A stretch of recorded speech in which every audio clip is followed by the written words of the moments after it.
Hello, everybody. Welcome to Same Spirit Gaming. My name's Matt. And I'm Jordan.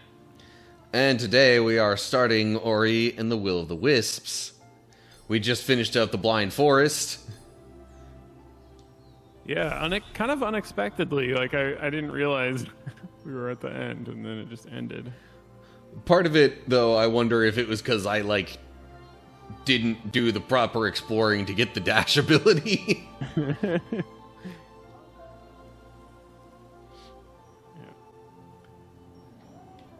Because I know it sometimes doesn't feel like you've reached the end of a game until you have all the things.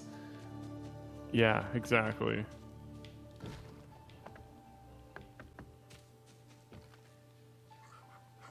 Gumo, I think. What's up?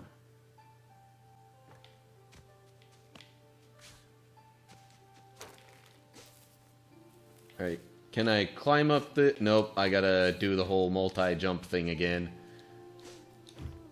So I don't necessarily have all of my abilities carried over from the previous game. Yeah. We shall always remember the day. Boing. That's not really acting very trampoline-like. I mean, it looks like it's set up to be a hammock anyway.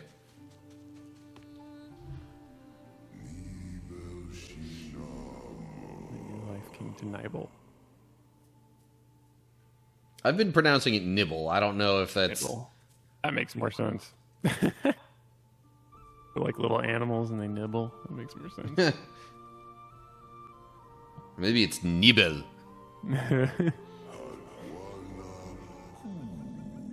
Oh my gosh. We named her Ku. That's like a bad word in Portuguese. Huh. That's really funny. I wonder if they changed the name for like the Brazilian version, because that is actually a bad word. Spelled like that way, or... It's C-U instead of K-U, but it's pronounced the same way. Well, there's also, the English word coup, as in, kind of used as an onomatopoeia for birds sometimes. For birds? Yeah, some people, or, the sounds that they make. Oh, yeah. Some people will describe bird sounds as, them going, coo, coo. Yes, you're right, yeah. But anyway, linguistics. If I didn't know Brazilian Portuguese, it wouldn't have been any issue, but it's just funny to me. Fun fact, they also had to change the name of the movie Coco, because pronounced in a certain way, Coco means poop. So they changed it when they put that movie in Brazil.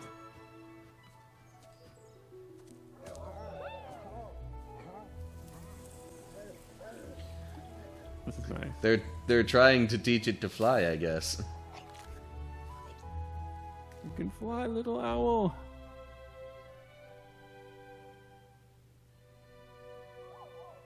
Yeah, I'm not quite sure what type of bird that's supposed to be, really. I mean, whatever type the kind of antagonistic one was before, I would assume it's that same type. It looks like an owl to me, but... Oh, eating bugs. Nice.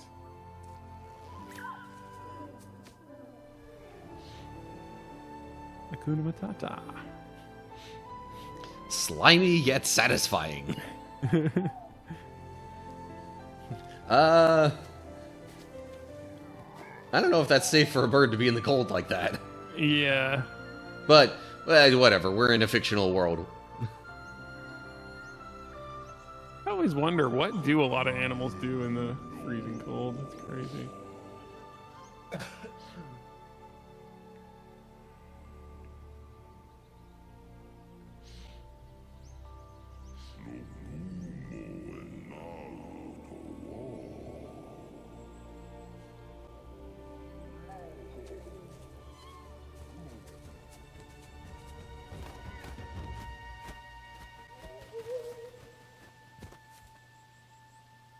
Still can't fly. Because of the wing. Yeah. Yeah, that'll definitely make it tough, if not impossible.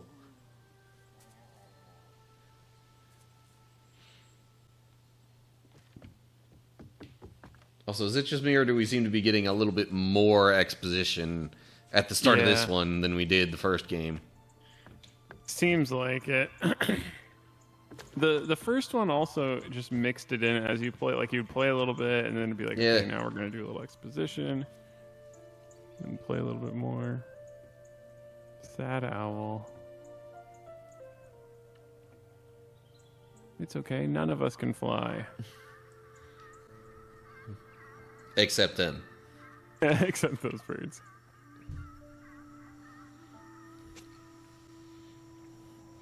The question is, why are its feathers like that? Yeah. Or its wings, I guess. Because the wings are kind of lacking feathers, and that's part of the problem. Yeah. I don't think they, like, showed anything in the first one. But... Oh, maybe they're going to show us. So there's been a couple of points already where Ori's been just kind of sitting there, and, like, it seems almost like I've had to press A to get Ori to start moving. Huh. It's like... I don't know, it's almost like they're intentionally trying to give space for people to just kind of, like, sit in the moment if they want.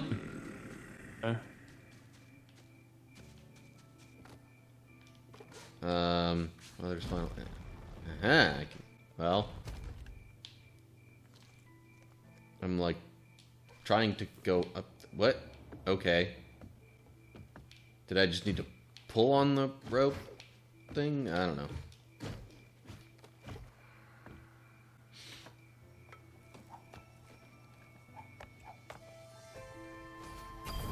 Kuro's feather.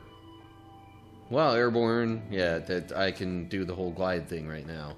Although, I might not have that for long.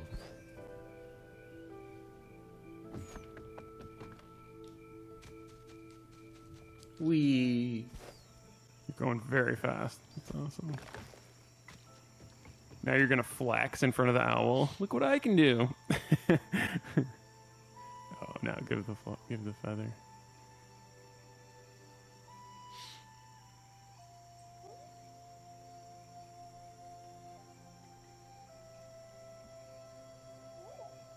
Too big. Are they gonna pull a thing with, like, Hiccup and Toothless where they kind of, like, attach that to there and...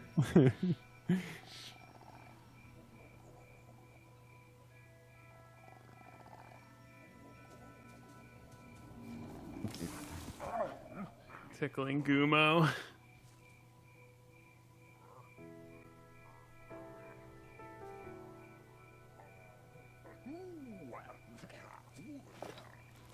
Oh yeah, he's totally strapping that thing in. Oh, hey.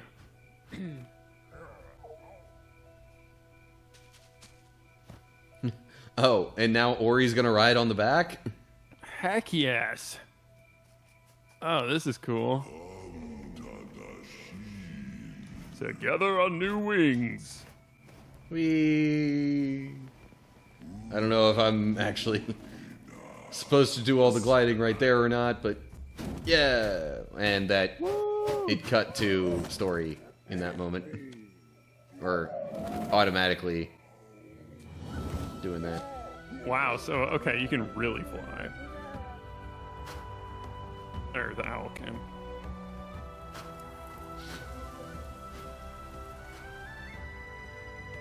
Whee!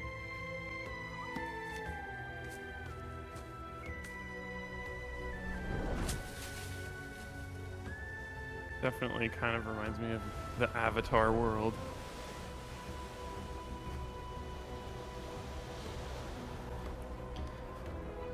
Yeah, I haven't seen... Well, you're talking the Blue People Avatar, right? Yes, yeah, the first one. Yeah, I'm like, I haven't seen any of those except the first one. There's, what, 3 of them now at least? Yeah, I think another one's coming out soon. I've seen them all, but the first one's the best. Even though it's a rehash of the Pocahontas story. 100%. Pretty much. But it was good. It's the point of that movie was like the visual effects, like. Oh yeah, that was one of the few movies that I saw in 3D and I thought was actually worth it. Yeah, exactly. Like the way that they layered some of the kind of screens from the tech and all that. And yeah. even just like in some of the forest or jungle or whatever scenes where it's like it looked like there were little bugs up close to you. Yeah. I'm pretty sure with the Meta Quest you can watch it in 3D, like in the theaters. Huh. Okay, wait, so you're flying the storm. Yeah, it seems like most of the other birds decided to stop flying. Why are we still doing so? You're gonna get hit. Oh no, the feather! No! Now you're gonna get lost. Oh, and you're split up. Something bad had to happen, otherwise there's no plot. Are you gonna like be switching back and forth between the two? That would be cool.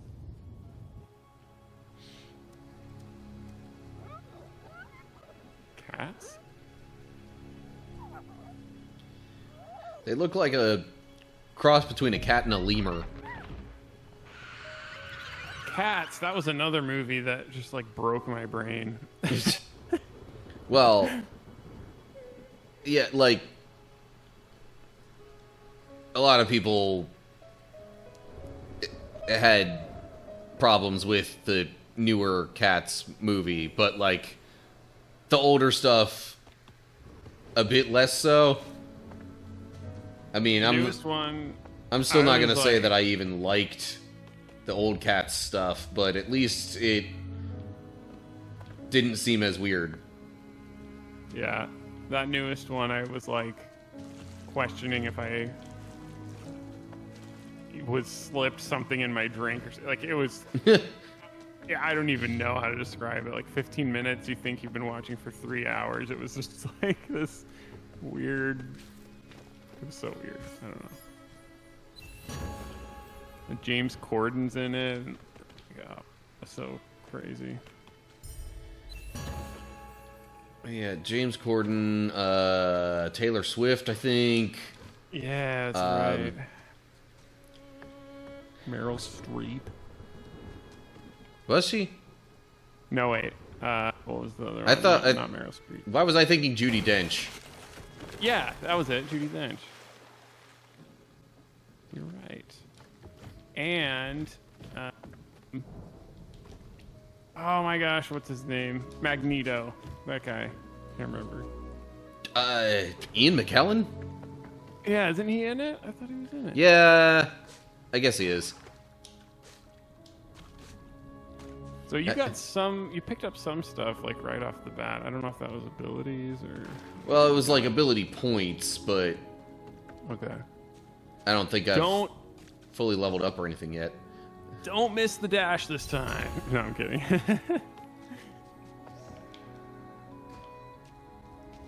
It still feels very tutorial-like at this point. Yeah, for sure.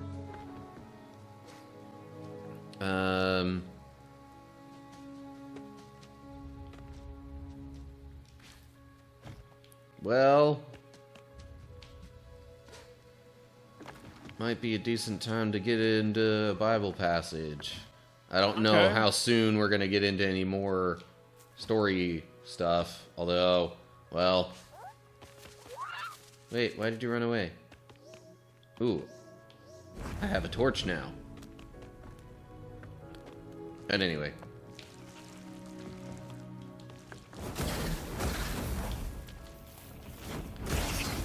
Huh. So instead of like kind of spirit ball energy things. At least for right now, I'm just fighting with a torch. That works.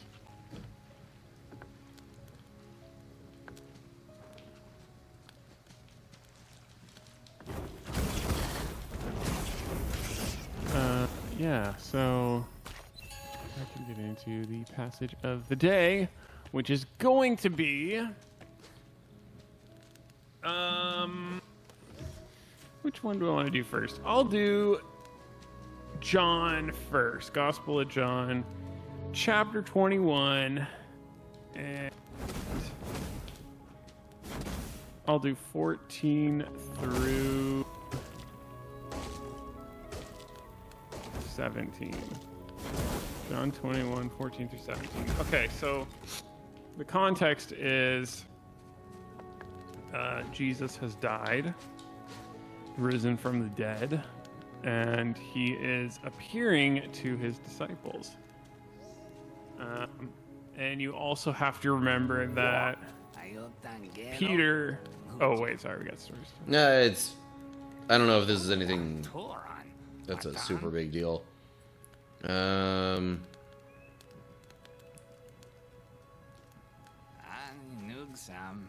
So this is talk. A wanderer in these parts. Taking shelter from the storm. Get through the spirit gate. Yeah, I need 2 keystones. I already gathered that. Oh, he has one in his bag.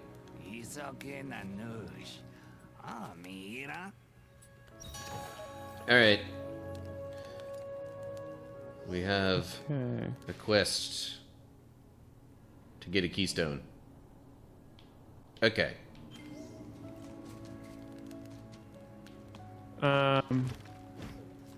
Yeah, so, okay, Gospel of John, verse 21, 14 through 17. And so you also have to remember Peter denied Jesus 3 times while he was being crucified or on the way to be crucified, or at least captured. And so now Jesus died and rose from the dead and appeared to them. And this is what goes down. This was now the 3rd time Jesus appeared to his disciples after he was raised from the dead. When they had finished eating, Jesus said to Simon Peter, "Simon, son of John, do you love me more than these?" "Yes, Lord," he said, "you know that I love you." Jesus said, "Feed my lambs." Again, Jesus said, "Simon, son of John, do you love me?" He answered, "Yes, Lord, you know that I love you." Jesus said, "Take care of my sheep." The 3rd time he said to him, "Simon, son of John, do you love me?" Peter was hurt because Jesus asked him the 3rd time, "Do you love me?" He said, "Lord, you know all things. You know that I love you." Jesus said, "Feed my sheep." And so, and there's more I could go into, but basically the thing I kind of wanted to talk about was like, a lot of times God will ask questions that he already knows the answer to. For example, when God asks Cain, "Hey, where's your brother Abel?" He already knows the answer to the question. He's asking for the sake of whoever the person is that he's asking. A lot of times it's to... whoa, what's that? Oh, geez. Oh, man. Okay, there we go. Okay. Oh, that was tough. The fighting was being a bit weird. It was like kind of not letting me hit it at times I thought I should be able to. But yeah, it's like, you know, he's helping that person kind of, or at least giving them the chance to discover something, or think about something, or like, I don't know what the word I'm looking for is, but, you know, in this case, Jesus is asking Peter 3 times if Peter loves him, and it mirrors the Peter declining he even knew Jesus those 3 times. Yeah. And so it's kind of like showing the forgiveness and helping Simon Peter understand just like the level of forgiveness and kind of reinstating him. At least that's actually the name of the section, is Jesus reinstates Peter. And again, God knows the answer to that question. Peter loves Jesus. It's not for Jesus' sake that he's asking that question. It's for Peter's sake, to understand that he's like, yes, I do love Jesus. Even though I denied him 3 times, Jesus asks this question 3 times to kind of overcome those denials. And for Peter to understand that about himself. And this does happen quite a bit in the Bible, like I talked about. Cain and Abel in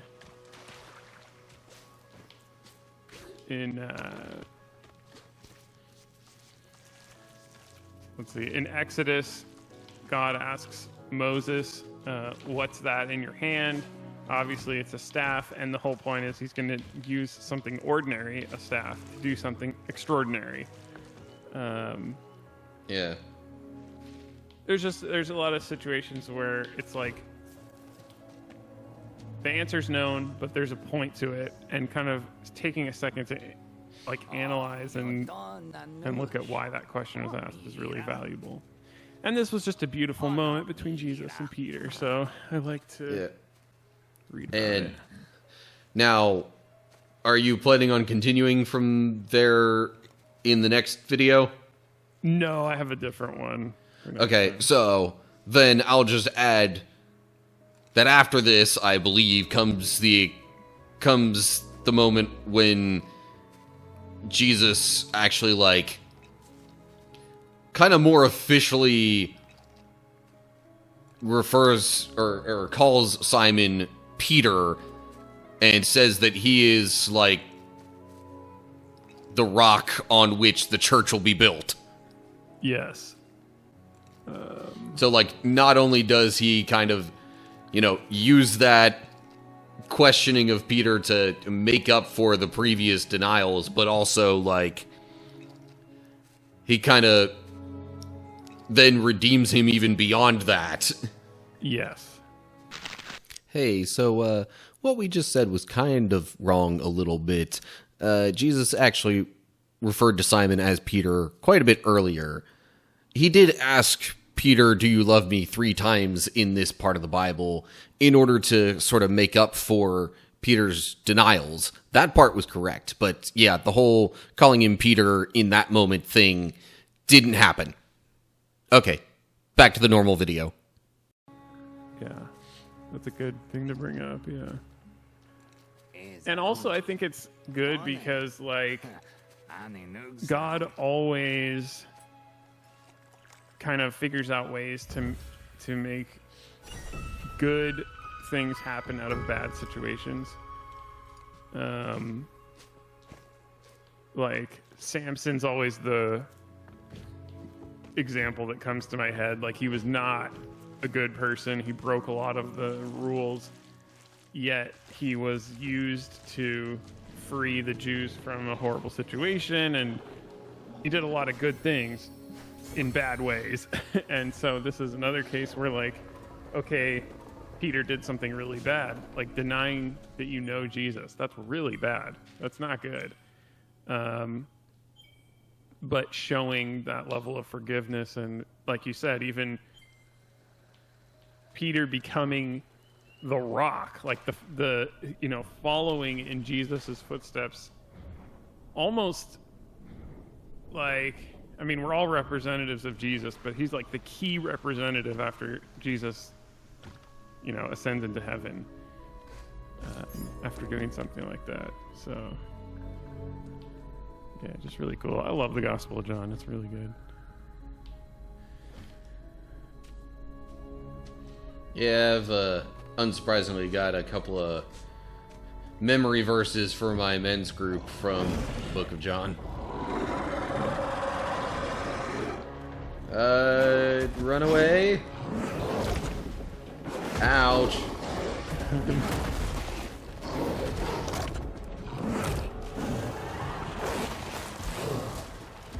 Thing is huge. Double ouch. Oh, okay, we have another torch now. Get out of here. Oh, this is like a boss fight now. Ouch. I don't know if I'm handling this the right way.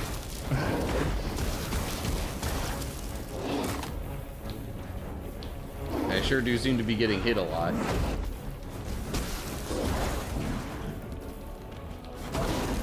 Oh, and suddenly he just decides to shrink back, or it. When I had, like, next to no health left. Oh, close call. I get a feeling that was kind of scripted. Yeah. Owl. His name's Howl.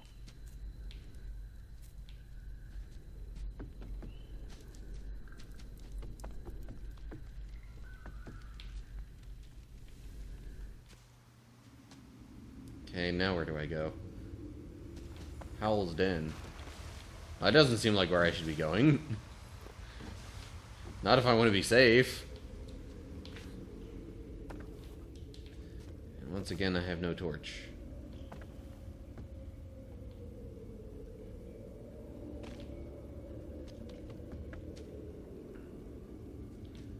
You know, this totally doesn't give off, like, you know, Lion King Elephant Graveyard vibes. Yeah.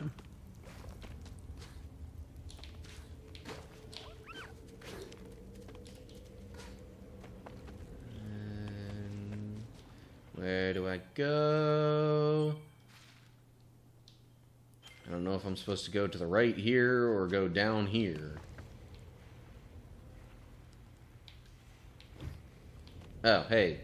Health stuff, yes. Good.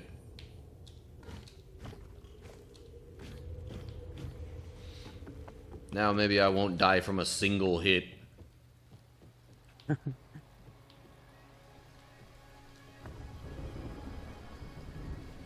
Oh. That's supposed to be an ancestral tree of some kind.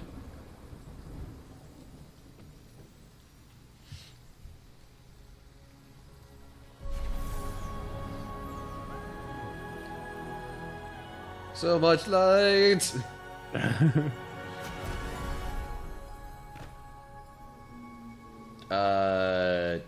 And or he's unconscious. Ancient light awakened.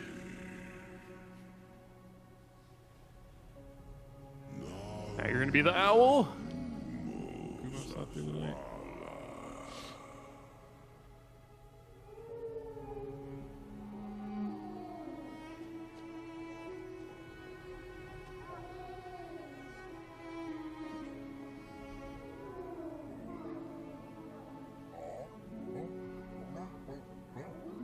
Naru and Gumo.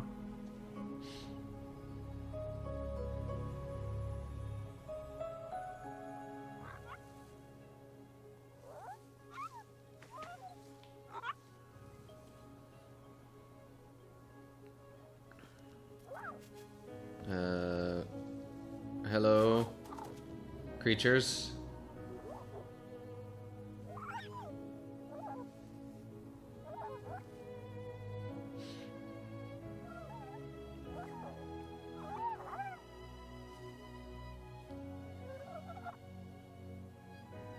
By the way, none of this is being, like, spoken by...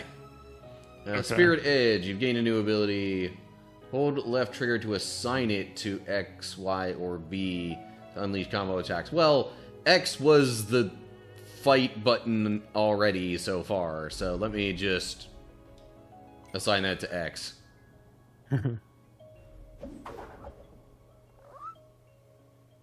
Now use the light. We want to see. Hiya! Wah-ya-ya. There you go. Is that enough of a demonstration for you? That's awesome. That is super cool.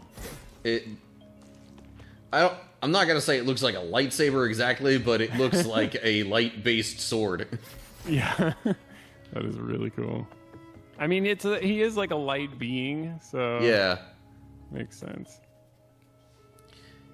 Well, we're at right about the half-hour mark, so maybe this is a good time to wrap it up for this episode. Yeah. So, yeah, there's part 1 of Ori and the Will of the Wisps. We hope you enjoyed watching.